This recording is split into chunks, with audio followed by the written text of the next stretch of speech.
L'entrepôt du bricolage, filiale du groupe Samsé, vous présente Si on parlait.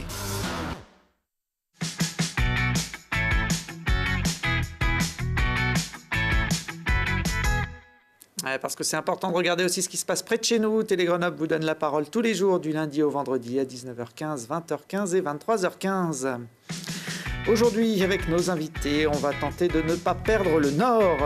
Vérifier, comme disait Corneille, que la valeur n'attend pas le nombre d'années et taper dans un ballon pour mieux s'insérer dans la vie.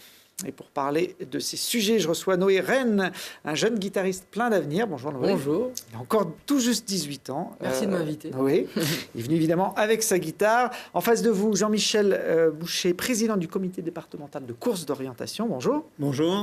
Et puis Stéphane Rivière, directeur de Talentéo, une entreprise grenobloise dédiée à l'emploi des personnes en situation de handicap. Une entreprise qui est d'ailleurs axée essentiellement sur le numérique. Oui, on a deux activités. Donc, bonjour Thibault, je n'ai pas tout à fait 18 ans. Ça va venir. Ouais, c'est venu depuis un certain temps. Oui, on a deux activités. Le digital avec talentéo.fr. Notre travail, c'est d'aller toucher des personnes qui ne se sentent pas concernées par le sujet du handicap, grâce à toutes les stratégies d'influence qu'on construit pour nos clients. Et puis, on a effectivement une activité où le virtuel est au service du réel, avec Sport2Job dont on va parler, où on permet à des personnes en situation de handicap de trouver un job un peu plus facilement. Alors, parmi les outils que vous mettez en place pour sensibiliser, on va dire, la population, faire reculer les préjugés, vous avez créé une web-série qui s'appelle Inversion et vous allez comprendre tout de suite avec ce petit extrait de quelle inversion il s'agit. Bonjour. Bonjour, mettez votre fauteuil là. Ah, excusez-moi, je n'ai pas de fauteuil. Ah, ok. Je suis désolé, je voulais dire asseyez-vous. Ben oui, mais je vais vous trouver une chaise. Non mais ne vous inquiétez pas, j'ai l'habitude. Je peux continuer debout. Ok, parce que c'est pas écrit sur votre CV, je m'attendais pas à recevoir un... Un valide, ouais. Oui, c'est ça. Je le mets plus sur le CV parce que sinon j'ai plus d'entretien. Ah bah ouais, vous êtes un petit malin, vous. Hein. Et vous êtes en situation de validité depuis quand? Depuis toujours, en fait, depuis ma naissance. Ouais. D'accord, vous êtes né avec tous vos membres? Oui. Et ils sont tous fonctionnels? D'accord. Vous avez même pas une petite malformation osseuse? J'ai parfois les mains moites. Et en y réfléchissant... Ah oui, j'ai les pieds plats. Mon pauvre ami. Mais j'assume ma validité, complètement. Je veux qu'on me considère comme une personne handicapée. Comme vous et moi, en fait, comme vous. Comme je vous comprends. Et vous êtes marié? Depuis 2 ans, oui. D'accord. Et votre femme est aussi... Valide, également. Ouais, quand même, ouais. Ben, on n'a jamais compris que par les siens. Voilà pour ce petit extrait. Oui, pour mieux comprendre le monde du handicap, rien de tel que l'inversion des rôles. Et l'autodérision, en fait. Et l'autodérision, il en faut pas mal. C'est ça, c'est qu'on avait ce projet avec le vrai acteur de la web-série, Ada Abdelli, qui est un des acteurs et un auteur de la série Vestiaire, qui est diffusée sur France 2. Contact via les réseaux sociaux, je vais vite par rapport à ça. Et on s'est dit qu'il y avait quelque chose à faire autour de l'inversion et l'autodérision. On avait ça dans les cartons. Puis grâce à Sport2Job, en fait, il y a 4 ans, on a gagné un prix. Le prix, c'était la possibilité de faire un court-métrage sur l'entreprise. Et on leur a demandé si on pouvait tourner ça. On l'a tourné, ça fait 3 ans. Et c'est une vidéo qui, aujourd'hui, a été vue 150 000 fois sur le web. Et j'adore regarder les réactions, parce que je la connais un peu par cœur, mais voir vos réactions et voir les rires. Et l'objectif, c'est ça, c'est de dédramatiser le sujet. On peut aller au bout de la vidéo en allant sur le site de Talentéo, voir s'il trouve ou pas le job recherché. Ça, et puis on a fait un 2e épisode à l'occasion des vœux. Du président de la République, vous avez parodié le président. Exactement, on a tourné ça encore avec Ada Abdelli et je vous invite à regarder ça simplement en tapant Inversion Talentéo, vous allez trouver des choses sur le web. Aujourd'hui, est-ce que les mœurs évoluent? Est-ce qu'il est plus facile de trouver un emploi quand on est en situation de handicap qu'avant, ou c'est toujours aussi compliqué? Il y a plein de situations particulières. Le regard commence à changer. Il y a des générations. C'est bien qu'on ait des jeunes autour de la table. Des choses. Je trouve qu'il y a des programmes scolaires, Handiscol, les programmes Ulysse qui permettent aux enfants. J'ai moi-même une fille, Romane, qui a 13 ans, qui aujourd'hui était sensibilisée au handisport par son prof de gym. Je trouve ça très intéressant. Donc, il y a des générations qui arrivent qui sont beaucoup plus habituées au sujet. Dans le monde des entreprises, c'est très lié au regard des collaborateurs et des managers et des recruteurs et des directeurs sur le sujet. Donc, c'est un des objectifs de Sport2Job, c'est de confronter d'une manière la plus ludique possible au sujet les décideurs et de faire changer le regard. Donc, il n'y a pas de réponse générique, mais on le voit par rapport à la médiatisation notamment du handisport, on commence à parler un peu plus du sujet et de l'intégrer, de faire du handicap un sujet comme un autre. Il y a beaucoup de longs métrages qui sortent celui de Franck Dubosc, Tout le monde debout. Il y en a un qui sort là, qui s'appelle Monsieur Je sais tout, où on parle d'autisme. Voilà, on commence à faire du sujet un sujet, j'avais envie de dire, classique comme et tous normal. les autres, voilà. Exactement. J'ai vu d'ailleurs que dans le prochain film de Gilles Lelouch qui s'appelle Le Grand Bain, le coach des nageurs est une jeune fille en fauteuil. Voilà, c'est plus un sujet. Bon, le Grand Bain qui a été tourné en grande partie dans la région Grenoble. Je ne sais Voilà. pas si vous étiez au courant. Je suis ravi de l'apprendre et ça ne m'étonne pas. Il y a eu beaucoup de scènes. Il s'était installé là il y a quelques mois, Gilles Lelouch, et on attend la sortie de son film. Au mois d'octobre. Au mois d'octobre, voilà, avec double impatience, on va dire. Le sport, vous l'avez dit, Sport to Job est au cœur de votre démarche. Un outil et ce challenge que vous avez créé, je crois, il y a 3 ans maintenant, 4 ans. 4e édition. 4e édition à Grenoble, c'est aussi un peu une spécificité locale. Complètement. Ça n'existe nulle part ailleurs en France. On illustre vraiment la capacité du territoire à innover socialement. Donc on a imaginé il y a 4 ans un challenge inter-entreprise avec les entreprises de la région qui s'affrontent. Je pourrais les citer tout à l'heure. Dans chaque équipe d'entreprise, on intègre des sportifs adaptés, mais surtout des candidats en situation de handicap qui cherchent un travail. Avec plusieurs dates dans l'année, il y a 6 dates. 3 dates de sport, 3 dates plutôt dédiées à l'emploi et une dédiée à la cuisine. On sera aux terrasses du Riage fin juin avec Christophe Haribert. L'idée, c'était en intégrant des candidats, permettre à ces candidats de rencontrer les collaborateurs d'une autre manière et aux collaborateurs de rencontrer le sujet du handicap d'une autre manière aussi, de contribuer au changement de regard. En 4 ans, c'est plus de 100 candidats. On a franchi la barre des 100 il y a quelques qui ont trouvé un job grâce au dispositif. Donc on voit bien que le côté changement de regard et continuité des événements aide beaucoup en fait. Et ça, c'est une super réussite pour nous et on l'a dupliqué l'an dernier à Lyon. Sur quelque chose qui ressemble beaucoup et on y retourne encore cette année. Donc il y a quelque chose qui est vraiment né ici à Grenoble, qui ressemble au territoire mais qui peut se déployer. On essaie d'œuvrer pour cela. On est en contact avec le ministère des Sports. On a la chance d'avoir Sophie Cluzel, la ministre en charge du sujet-là, qui nous soutient, qui est la marraine d'honneur cette année. Donc on est assez content de pouvoir valoriser le territoire au-delà de ses frontières. On l'a vu sur les images, Ouais. il y a différentes disciplines sportives Ouais. que vous pratiquez tout au long de l'année. Il y en a une que tout le monde connaît, qui sera à l'honneur cette semaine. C'est aussi un peu l'occasion de votre venue aujourd'hui, le ballon rond, jeudi, au Stade des Alpes. Complètement, on est en plein dans l'actualité sportive. On est en partenariat avec les 3 clubs pro de l'agglomération. Le FCG qui remonte au top 14. On était l'an dernier avec le FCG Quad Rugby, donc une dimension handisport du rugby. On est en lien avec le GF38, qui est partenaire de l'événement. Puis on aura une équipe le jour J, donc jeudi, des Brûleurs de Loup. Ils auront une équipe, les Brûleurs de Loup. Ils viendront jouer au foot. Oui, ils viendront jouer au foot amputé, puisqu'on aura 3 activités phares. Avec l'équipe de France de foot amputé, qui vient d'être championne de France handisport de futsal. Alors, le foot amputé, c'est ce qu'on voit en image, là, c'est du foot avec des béquilles, essentiellement. Exactement. C'est très développé en Angleterre notamment. Tous les clubs pro ont une section amputée. Et c'est un sport qui gagne à être reconnu, qu'on contribue, nous, à valoriser. L'équipe de France de foot amputé recherche à recruter. On les aide aussi à ça, à faire découvrir ce sport. Et à chaque fois qu'on organise quelque chose, on crée des vocations. C'est l'objectif aussi. Et on est ravis de les accueillir jeudi. On prépare avec eux leur départ pour la Coupe du Monde qui aura lieu au mois d'octobre au Mexique. Et on espère que le réseau d'entreprises qui nous suit les aidera aussi à partir. Donc les Brûleurs de Loup vont fouler la pelouse du Stade des Alpes avec des béquilles et un ballon au pied. Exactement. On aura 2 autres activités, le Torball et le Céci Foot, qui est un foot dédié aux non-voyants. Les entreprises qui soutiennent cette démarche. Je vais essayer de ne pas les oublier, j'ai mes infos sèches, sinon je me fais engueuler. Donc on attendra jeudi le Altarea Cogedim, le CEA, Malakoff Médéric, la Métropole de Grenoble, la Semitag qui revient, Schneider, Electric, ST et Mare Nostrum. Donc on a un panel d'entreprises assez varié, c'est l'objectif aussi.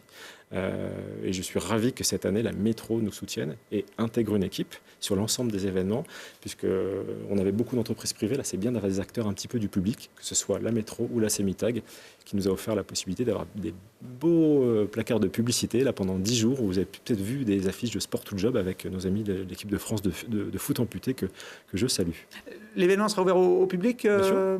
Donc si on veut venir voir du foot béquille, notamment au Stade des Alpes, vous êtes cordialement invité à passer. Sur la possibilité d'intégrer des équipes, on a tout un dispositif de sélection et d'intégration qui est déjà bouclé. Les candidats sont déjà là, mais des candidats qui veulent venir découvrir le concept Sport to Job sont aussi sont les bienvenus le jour J. Jeudi après-midi. Oui, à partir de 13h30 jusqu'à peu près, je pense, 19h.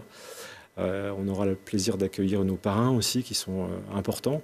On valorise l'ensemble du mouvement handisportif et sport adapté. On aura Vincent Bourri, qu'on a vu tout à l'heure, voilà, qui est parrain depuis le début. David Smetanine, qu'on ne présente plus, champion de natation. On aura Hyacinthe de Laplace, qui est un ancien athlète, qui est médaillé de bronze au championnat du monde en 2013 et qui aujourd'hui a basculé sur le ski. Et le dernier que j'oublie ici, c'est Johan Taberlet de l'équipe de France de ski handisport, qui a arrêté sa carrière et qui est parrain depuis le début. Donc c'est l'occasion aussi de valoriser ces beaux parcours. Est-ce que vous avez déjà intégré la course d'orientation dans Sport to Job? Pas encore, j'imagine. Quelque chose qui s'en rapproche, on en parlait tout à l'heure avec Jean-Michel. On organise à chaque fois des courses en aveugle. C'est-à-dire qu'on fait découvrir la situation. C'est ce qu'on a vu aussi en image. Exactement. Donc on n'est pas encore un lien physique entre les deux participants. Exactement. Et on avait fait ça notamment avec des clubs sportifs, notamment du CEA, avec le Racing Letty. On avait fait un marathon à l'aveugle en relais, où chacun faisait une boucle de 4 km. À 2 km, on inversait les rôles. Et l'idée, c'était de battre 4 heures pour faire ce marathon. Ils avaient fait 3h30, je crois. Ils avaient vraiment cartonné. Donc, en plus, en termes de... Vous qui courez, je crois. Un petit peu. C'est intéressant en termes de sensations. Quand on court et qu'on est guidé, on n'écoute que son corps, en fait. C'est assez intéressant. Jean-Michel, est-ce que ça se pratique aussi en version handisport, la course d'orientation? Ce qu'on appelle la course d'orientation de précision, qui est pour les personnes à mobilité réduite, donc qui se pratique principalement dans des parcs. Et là, effectivement, c'est un peu une course contre la montre, comme en course d'orientation. Mais là, c'est plutôt de l'orientation en précision. Donc, on doit choisir entre 3 balises, celle qui est effectivement la bonne. Voilà. On peut rappeler le principe général de la course d'orientation, c'est à la fois la tête et les jambes. On a souvent tendance à dire ça comme ça. Oui. En fait, on part sur un circuit qui est prédéfini, où on doit trouver effectivement des éléments naturels, donc des rochers, des arbres, des croisements de chemin. Et à côté effectivement de ces éléments naturels, on a une balise. Et c'est cette balise effectivement qu'on doit soit valider avec un carton ou avec une puce électronique. Voilà, donc on court 30 minutes à 1 heure suivant les circuits sur des cartes de parcs ou de forêt, suivant effectivement la difficulté. Alors, c'est une course de pleine nature sur les sentiers, mais on peut aussi couper, on va où on veut. Exactement. Chaque concurrent fait l'itinéraire qu'il estime être le plus rapide. Pour s'aider, il a donc ces cartes d'orientation qui sont un peu particulières. On va en voir une à l'image, là voilà. Oui. C'est pas les couleurs traditionnelles d'une carte hygiène de randonnée. Alors les cartes sont les bases d'une carte hygiène. Par contre, les couleurs sont différentes. C'est-à-dire que tout ce qui est orange, ce sont des végétations de type pré. Le blanc, c'est une forêt qui est propre au sol et sur lequel effectivement le coureur va pouvoir dire là je vais courir. J'ai une vitesse de course élevée. Et plus on est dans le vert foncé, et plus c'est difficile de pénétrer. Donc, à éviter. Ou alors, on dit souvent, on va faire le sanglier. Au milieu des ronces, au milieu Tout à fait. Donc après, on choisit aussi le meilleur itinéraire par rapport, en fait, aux courbes de niveau.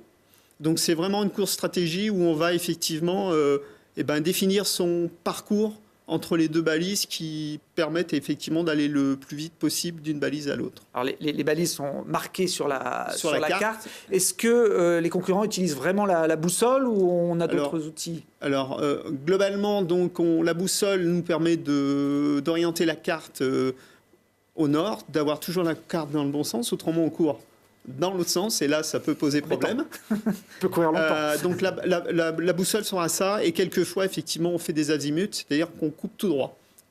Voilà, donc la boussole sert effectivement à orienter la carte, essentiellement. Alors, vous développez de plus en plus de lieux de pratique grand public, on va dire, sur Grenoble et la région iséroise. Sur tout le bassin, effectivement, isérois, et même au-delà. Donc, aujourd'hui, on a 250 cartes réalisées.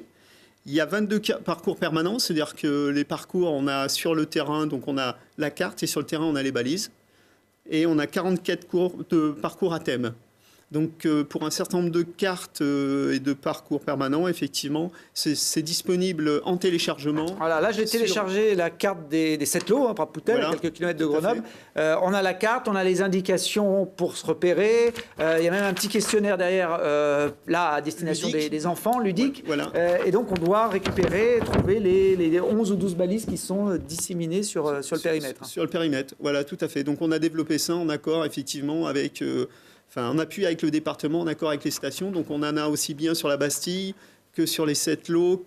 On est allé jusqu'à Mins, voire même au-delà de Mins, au niveau du territoire de Rhône-Alpes. Bon, alors, c'est à télécharger sur le site du comité départemental. Oui. Et pour faire découvrir la course d'orientation au plus grand nombre, vous organisez à partir de ce mercredi le challenge grenoblois, un rendez-vous tous les mercredis soirs dans différents coins de l'agglomération. Voilà, donc ça fait la 12e année qu'on réalise ce challenge grenoblois. L'objectif, en fait, c'est de faire découvrir sur des cartes en parc qui ne sont pas compliquées en termes d'orientation, le sport, course d'orientation, et donc de 10 à 70 ans, puisque au global, on a plusieurs parcours.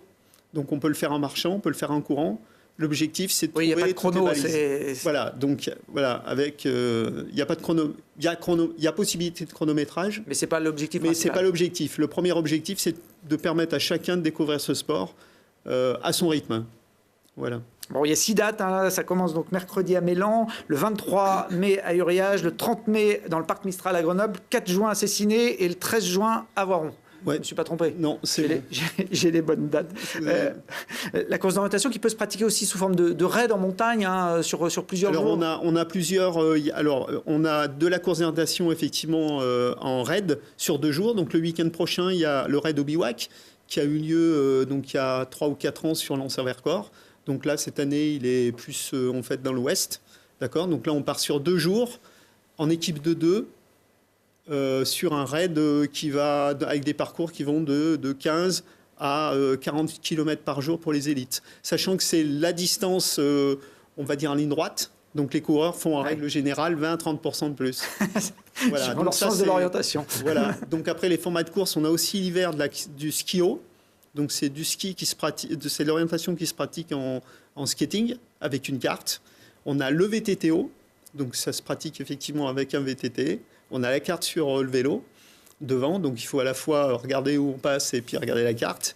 Et puis, comme je disais, on a aussi l'orientation de précision pour effectivement les personnes à mobilité réduite. Et puis vous aurez un événement important fin du mois de juin, hein, 23-24 juin à Lens-en-Vercors. Oui, donc on a les champions, on organise donc le comité départemental de l'Isère avec les 5 clubs donc qu'il compose, organise donc les championnats de France de longue distance et de relais sur la commune de Lens-en-Vercors. Voilà, donc ça c'est une compétition qui est destinée exclusivement effectivement aux licenciés. Et on a même un parcours qui est destiné au classement effectivement international. Voilà, donc on aura des élites qui vont courir.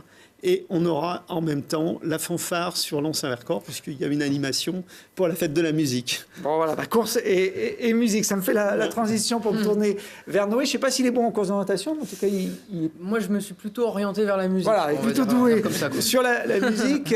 Noé, qui a encore 18 ans pour quelques jours. Quelques jours encore. Jeune guitariste grenoblois, donc à l'aube d'une brillante carrière, puisque ça fait une dizaine d'années que vous jouez de la guitare, que vous avez déjà une centaine de concerts à votre actif, que vous êtes allé jouer d'ailleurs aux États-Unis, dans différents pays étrangers. Je crois que vous avez démarré, vous avez sorti votre premier album, vous aviez 15 ans. C'est ça. Donc assez précoce quand même. Et le plus drôle dans tout ça, c'est que vous avez appris pratiquement tout seul à jouer de la guitare. C'est ça, ouais. Moi, j'ai commencé à 9-10 ans à peu près. Je ne sais plus exactement, mais ça doit être ça. J'ai commencé en fait en autodidacte, je jouais un petit peu de tout, guitare électrique, guitare classique. Et mes parents m'ont inscrit au conservatoire des Bains, à l'école de musique des Bains quand j'avais 10 ans. Donc j'avais le cours de solfège et j'avais le cours de guitare. J'étais dans une classe de guitare classique. Mais en fait, au bout de quelques temps, je me suis rendu compte que c'était pas vraiment ce qui m'intéressait.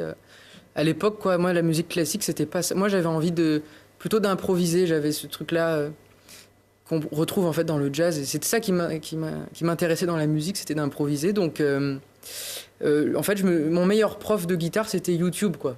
Pour dire comme ça. Vous regardiez des bon vidéos, prof. des tutos et... Ouais, même pas des tutos, non. Je regardais des vidéos de guitaristes que j'admirais beaucoup. Et en fait, je repassais la vidéo à chaque fois que je voulais. Il me manquait une note. Ça prenait des heures. Et c'est comme ça que moi, j'ai commencé à 10 ans. Je faisais les solos de Django Reinhardt. Voilà, tant bien que mal. Mais je remettais le curseur au début à chaque fois. Puis quand j'avais les bonnes notes, voilà, c'était ça, quoi. Bon, de l'abnégation, peut-être aussi du talent. Enfin, je pense que vous étiez doué pour cet instrument. On vous voit là lors d'un de vos concerts. On joue les yeux fermés ou les yeux ouverts chez Noé? Ah ouais, ça dépend. Plutôt ouvert quand même. C'est vrai qu'il y a des guitaristes qui sont assez expressifs. Oui, mais moi, je pense que j'assumerai pas forcément. Mais pourquoi pas, après. La scène, c'est vraiment ce qui vous plaît dans cet univers. C'est ce qui me plaît le plus dans ce métier, c'est il y a un côté où on n'a pas de routine, de toujours aller de travailler au même endroit. On découvre toujours des endroits différents, des pays différents, des gens différents, des lieux différents et des musiques différentes forcément. Et c'est ce qui me plaît le plus dans ce métier, surtout, vraiment. Alors vous étiez au lycée Champollion il y a encore 2 ans, et puis vous avez même arrêté, entre guillemets, d'aller à l'école pour pouvoir vous consacrer à la musique. Ouais, complètement déscolarisé. En fait, j'étais au lycée à Champollion en seconde. J'avais cours le mercredi et le samedi, donc pour aller jouer, c'était assez compliqué. Ouais, surtout aux États-Unis, c'est pas facile. Surtout aux États-Unis, le dimanche, quoi. C'est pas... Voilà, donc en première, moi, je voulais essayer le CNED. Cours par correspondance. Cours par correspondance. Et mes parents m'ont fait confiance, quoi. Ils m'ont dit, bon, d'accord, pourquoi pas. Et donc, j'ai fait ma première et ma terminale à distance. Et ça m'a permis de faire pas mal de concerts, de voyager pas mal. Et en plus, j'ai eu mon bac, donc ça fonctionne. Ce qui n'est pas plus mal pour les parents, pour vous aussi, voilà. Si votre carrière musicale peut un jour s'arrêter. Ce qui n'est pas le cas, puisqu'elle est en démarrage. Vous avez d'ailleurs maintenant l'occasion de vous consacrer entièrement à votre instrument. Vous serez en concert ce dimanche à Grenoble avec un pianiste expérimenté, un peu plus expérimenté que vous, qui s'appelle Alfio. Ah oui, un petit peu plus, ouais. Un petit peu plus, oui. Alfio, c'est une super rencontre. On s'est rencontrés il y a 2 ans. En fait, moi, il jouait à la Soupe aux choux à l'époque. Boîte de jazz grenobloise. Voilà. Et moi, je connaissais ses accompagnateurs. Il y avait Jérôme Regard à la contrebasse et Xavier Sanchez aux percussions, que j'avais pu rencontrer dans des festivals. Et en fait, ils ont parlé de moi à Alfio, qui m'a écrit le lendemain. Il m'a dit apparemment, tu joues bien. Alors, est-ce que ça te dirait de venir jouer avec nous ? On rejouait à la Soupe, c'était au mois de janvier, donc quelques semaines après. Moi, forcément, j'étais hyper content, j'étais un peu stressé quand même, parce qu'il fallait que, c'était pas n'importe quoi. Et c'est comme ça qu'on s'est rencontrés, puis on a eu l'idée de travailler tous les deux, donc on a un projet en duo, guitare-piano, qui s'élargit un petit peu sur un quartet en ce moment, donc on réfléchit, mais ça fait à peu près 1 an qu'on travaille ensemble. Donc moi, j'apprends beaucoup à ses côtés, donc c'est forcément très bien pour moi aussi, quoi. Bon, un duo inédit à découvrir donc ce dimanche à 17h30. À 17h30, c'est à la salle Stendhal, donc le Jazz Club de Grenoble, c'est la salle Stendhal, rue Auclin, à 17h30, dimanche 20 mai, ce dimanche. Voilà, et puis si vous avez besoin d'un chef d'orchestre, on ne sait jamais, vous pouvez compter sur Stéphane. Regardez-le à la manœuvre, il est magistral. Qu'est-ce que vous avez trouvé? Ah voilà, c'est Patrick Souillot à côté de vous qui vous donne un petit cours. Vous n'avez pas appris sur YouTube, vous, Stéphane? Ah, c'était un très bon souvenir, ça. C'est un très bon souvenir. Pas pour les musiciens, c'était une catastrophe. Je pense que Patrick Souillot était très très patient. Patrick Souillot, qui est un chef d'orchestre grenoblois qui permet à certaines personnes de se mettre dans la peau d'un chef d'orchestre. Je crois que c'était ça En fait, nous, on avait ce projet l'an dernier avec Patrick Souillot et la Fabrique Opéra, justement de faire le lien avec notre activité. On a parlé du sport comme vecteur d'intégration, et quand j'entends Noé parler avec passion, comme ça, et avec beaucoup de maturité de la musique et de la guitare notamment, l'idée c'était d'intégrer le sujet du handicap dans le projet de la Fabrique Opéra. Donc on a fait une tentative ce soir-là, c'était de faire venir des clients et des candidats qui étaient passionnés de musique classique et d'opéra, assister à une répétition générale, et le défi c'était qu'à un moment donné je puisse prendre la baguette. Ça a été une catastrophe, pas de terme, il était tard, mais ça n'excuse en rien. Voilà, je suis plutôt sportif et entrepreneur et créatif, mais pas musicien. Mais en tout cas, merci pour cette surprise, Thibaut, je vous le revaudrai. On va laisser Noé prendre sa guitare pour nous faire un petit morceau de fin. J'en profite pour prendre quelques nouvelles rapidement d'un de nos invités.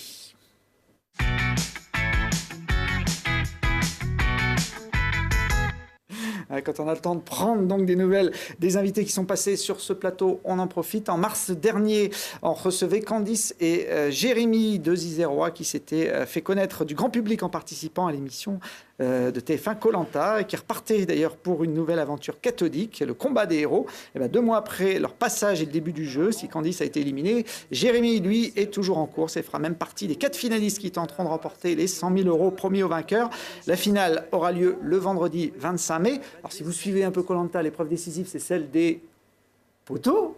Mais avant les poteaux, l'épreuve précédant les poteaux, c'est celle de Jean-Michel Lorient.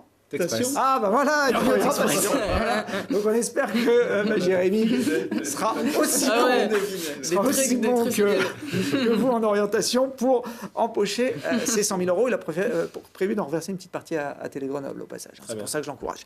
Allez, Noé, il reste 2 minutes pour conclure l'émission. On vous les laisse.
L'entrepôt du bricolage, filiale du groupe Samsé, vous a présenté Si on parlait.